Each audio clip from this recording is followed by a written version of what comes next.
Assalamualaikum. This is Dr. Sidra Asleem. I am dentist by profession and I have more than 2 years of experience in this field. So today we will be discussing about oral health diseases. My topic is related to oral health, like what is teeth cleaning and why is it important for common people to know about it. Teeth cleaning होती कैसे है?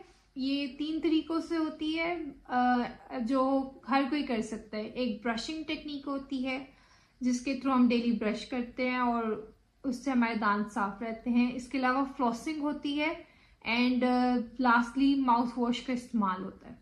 सो अगर आप ये कोई भी शख्स कर सकता है, लेकिन इसके अलावा सर्टेन केसेस में सिचुएशन ऐसी हो जाती है कि एक खुद से कोई भी पेशेंट जो है अपनी टीथ क्लीनिंग को मेंटेन नहीं रख सकता, तो फिर उसको डेंटिस्ट के पास जाना पड़ता है and they have to do scaling. Basic conditions for scaling and polishing, जब ओरल हेल्थ आपकी कंप्लीटली कॉम्प्रोमाइज्ड हो जाए, हेलेटोसिस का केस आ जाए, प्लाक और कैलकुलस इतना एक्यूमुलेट हो जाए कि आपको एक्सट्रीम किस्म की सेंसिटिविटी फील होना शुरू हो जाए एंड ब्लीडिंग होना शुरू हो जाए, ब्लीडिंग ऑफ गम्स होए, तो इन केसेस में रिकमेंड किया जाता है कि स्केलिंग एंड पॉलिशिंग की तरफ जाया जाए.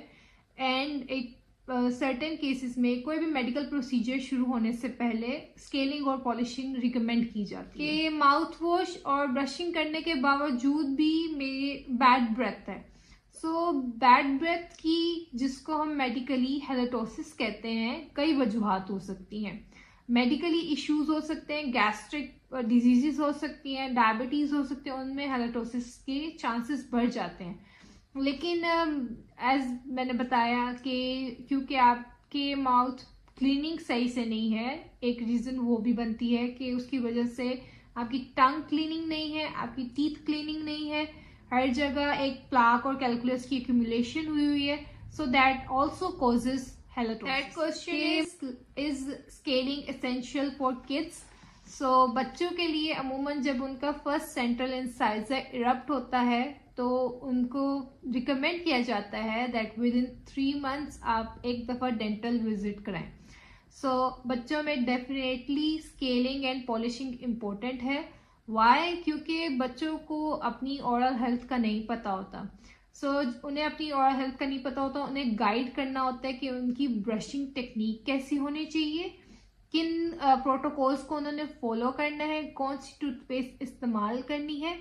एंड सेकेंडली ये कि किसी भी किस्म का अगर केरीज वगैरह हो रहा होता है तो with scaling and polishing early time पे डायग्नोसिस करके उसका ट्रीटमेंट किया जा सकता है और कॉम्प्लेक्स प्रोसीजर्स से बचा जा सकता है. सो बच्चों में आई वुड हाईली रिकमेंड कि स्केलिंग की तरफ लाजमन लेके जाए. I do teeth become yellow even if someone brushes twice a day.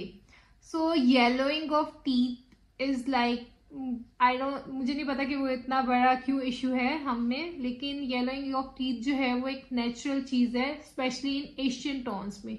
हम सबके दांत मोस्टली येलोइश टोन के हैं, नॉट वाइटिश टोन के. सो येलोइंग ऑफ टीथ का होता है असर, प्लाक और कैलकुलस के जमा होने की वजह से येलो टीथ हो जाती है, लेकिन सर्टेन केसेस में होता है. एक्सेसिवली प्लाक और कैलकुलस की एक्यूमुलेशन की केसेस में हो सकता है. वैसे अमूमन येलो टीथ एक नॉर्मल चीज़ है, इट्स अ फिजियोलॉजिकल थिंग. और दूसरा ये कि इसके लिए येलोइंग ऑफ टीथ को आपने अगर चेंज करना हो, अपना टीथ कलर चेंज कराना हो, तो वाइटनिंग प्रोसीजर होता है which is another dental treatment. So it is very normal.